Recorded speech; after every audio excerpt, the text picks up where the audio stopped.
Alam niyo po, nung ako ay nag-aaral na maging abogado, gusto ko na po sumulat ng libro. Naunahan kasi yon nung pinaiyak ako ng ex-boyfriend ko.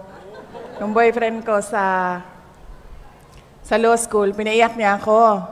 Tapos sumulat ako ng tula.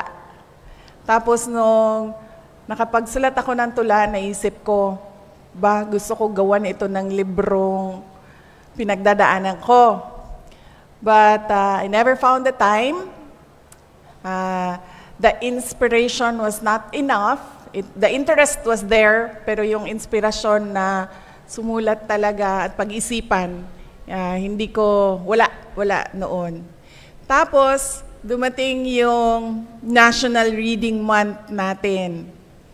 At naimbitahan ako doon sa Davao City para mag-book reading sa kanilang launch ng National Reading Month.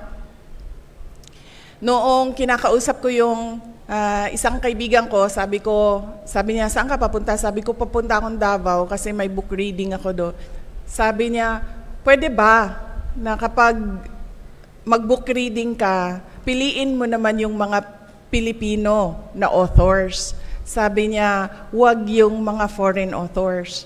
Tapos doon ako napaisip, nung gabi na yon, napaisip ako, sabi ko, bakit hindi na lang ako yung sumulat ng kwento at gawin kong libro at yun yung ipamahagi ko sa mga bata at yun yung babasahin ko sa mga bata. Kaya papasalamat ako sa mga batang Pilipino because they gave me the inspiration to write that book.